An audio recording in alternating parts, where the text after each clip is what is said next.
38 hours, nearly 2 days since the flames have soared and the forging had begun. A covert operation run by individuals who seek to rebel against the government's direction, their approach on handling the coming war. To protect the nation from the Mikaboshi's catastrophic powers, to better protect the future and protect those they care about, the Enchanted Blade project must follow through. 6 divine weapons, eventually and carefully given to 6 courageous warriors whom Rokuhira trusted. One of those warriors being Subaru Orita. While Subaru was already highly skilled to claim the title as Japan's historically few living treasures, the trust stems from his early belief in Kunishige. To put his entire life on the line, defending a swordsmith with little to no rep, Subaru wholeheartedly believes that Kunishige is the man that can pull off the impossible and create a truly enchanted blade.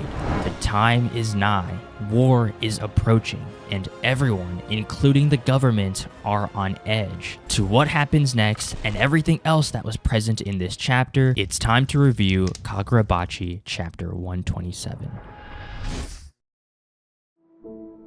Picking up from where we left off, as Kunishige and Chiaki play around with their mini firework toys, an odd stranger wielding a sword approaches them. Something I want to point out immediately is that Kunishige and Chiaki in this situation are still kids at the end of the day without any parental guidance or supervision, because typically parents will have a curfew for their kids to come home, usually before it gets really dark outside. And of course, with Kunishige's parents dying 3 years ago, Kunishige has a lot more freedom in his actions and choices he makes, and so I guess it didn't really cross his mind on how dangerous and risky it is to be outside at this time so late with Chiaki, because other than the glimmers of light sparking from their firework toys, there exists just a single candle on the ground lighting their vicinity. The rest of the outside is pitch black, and the candle doesn't even produce that much light to see further in your surroundings. Literally, the guy that approaches them in the first page, he could not be seen until he was very, very close,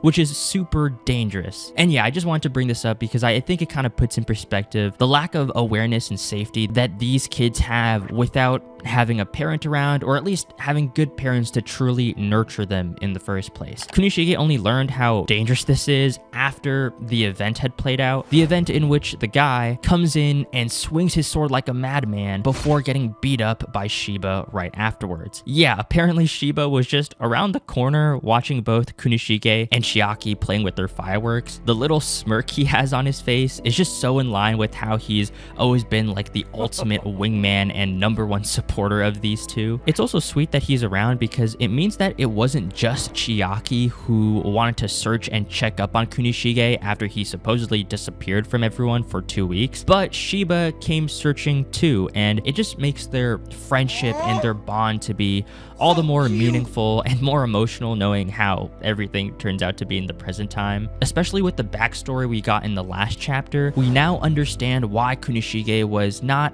the perfect dad or the perfect parent when raising Chihiro. The reason is because Kunishige never got that proper parental guidance himself growing up. And now in this chapter, we learn something different. We learn where Kunishige's main ideals and views on making weapons come from. It comes from this incident with Chiaki, because it turns out that this madman was a customer of Yamaroku Isa, the blacksmith pen name for Kunishige's dad, as he came to rob some of Yamaroku's loaded fortune. I mean, Kunishige has been living off that fortune for a couple years now, which I guess is a contrast to how he's poor and always starving in the future. A dead man's earnings don't last forever, I guess. But selling katana to goons like this guy, someone who didn't even hesitate in attacking kids with a sword, seeing Chiaki hurt, having the sword land on her arm under the blood money that Kunishige lived off of, this is why Kunishige becomes very selective with who he gives his swords to in the future. This is why he told Subaru in chapter 122 that making a living by selling deadly weapons is something that he's never been comfortable with. It wasn't because of the Enchanted Blade's effect on the Seiti War, since that hadn't happened yet, but obviously it became another reason and a huge factor later on, but it was because of this moment right here. And remember, in the last chapter, the entire reason Kunishige distanced himself from his friends was because he thought that by naturally living and just naturally existing, his friends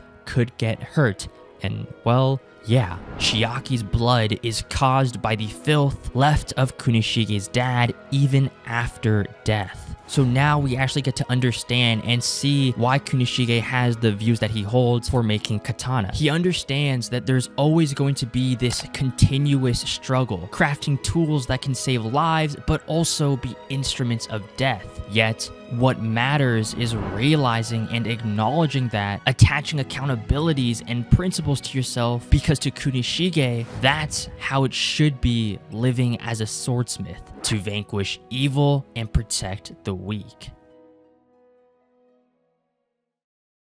In the next page, we finish that backstory and return to the forge. 38 hours have passed since the operation began, nearly 2 days, and Kunishige has not slept at all. The absolute concentration to observe heat, the various particles, chemical reactions, airflow, all while the many Subarus are also working to maintain the furnace. Everything has been going smoothly as they soon reach the second half of the Tatara forging process until an explosion occurs outside. The sorcery burrow has arrived as Shiba immediately teleports to the scene. Joji, who seemed to be now on the covert side after being persuaded with everything he's witnessed, proposes to avoid fighting as that will obstruct Kunishige's concentration. He believes that they can negotiate with the burrow if they just tell them how successful the forging process has gone so far. And while Subaru likes his way of thinking, unfortunately he knows that the burrow has already made up their mind on surrendering Chiaki to the Mikaboshi. The burrow just wants to ensure everything with the trade-off goes exactly as planned, since the other option, being the Enchanted Blade project, is too much of a risk and uncertainty to hold. Back to Shiba, he's outside in the open wide fields, not seeing anything in his sights, until a Masumi member, who we've actually seen before during the post-Arishima negotiations, sneaks up behind Shiba and disables his recovery or treatment seal that was applied to him when he was in the hospital. The seal in which was helping Shiba heal from all the damages and injuries he received on Arishima Island, as that's what the Masumi can do. They are essentially ninjas who can make or break seals. Another thing in being a ninja is their ultimate stealth abilities. Shiba did play it smart by teleporting to a wide open space to where the Masumi can't hide, but because it's raining outside, they're able to still hide themselves and wash their physical presence away, which is just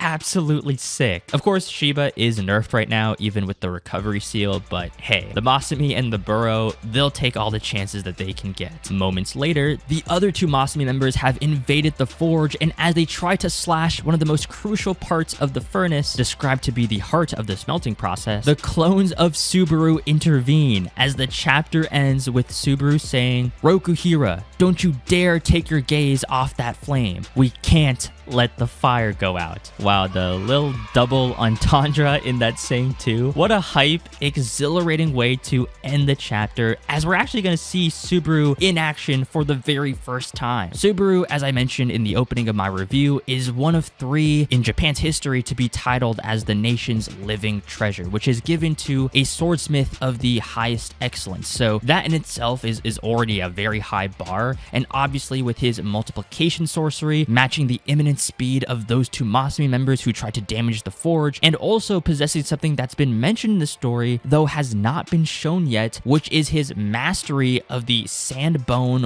one sword style. I'm just so excited to see how this fight turns out, and like in terms of what the sandbone one sword style technique could be, I'm honestly not entirely sure, but maybe it could relate to how he handles his sushi restaurant, because for example, he uses the multiplication sorcery to have a bunch of clones of himself cook, serve, and maintain the restaurant. And so maybe with the sandbone one sword style, it's just this technique with his sword to cut in such minute, precise detail. Because you know how when he made the rice balls for Kunishige and Kunishige was like, "Ah, this is just so delicious," Subaru explained that it was because he made and cut the rice balls with such a precise amount of compression, airtime, etc. Or, you know, that could just be because he's a good cook, or it's his like general grasp of nigiri. The title of sandbone does sound rough, but it also contrasts, sand being soft, bones being hard. So maybe that relates to, I don't know, his swing, grip, swordplay technique. I guess we'll find out soon. And if you have any predictions, let me know in the comments. To any comment that gets it right, I will pull it up and shout it out in my next chapter review. I'm also curious if we'll see Joji fight as well, because Subaru did call him a good fighter after he was able to react to a wicked fast pencil being thrown at him. So maybe he might fight the female Masumi member when she joins the fray later. But yeah, we got a really great chapter this week. Shorter than usual, but I honestly didn't feel it was short until I actually counted the pages, which I think goes to show just how well a Hokuzono can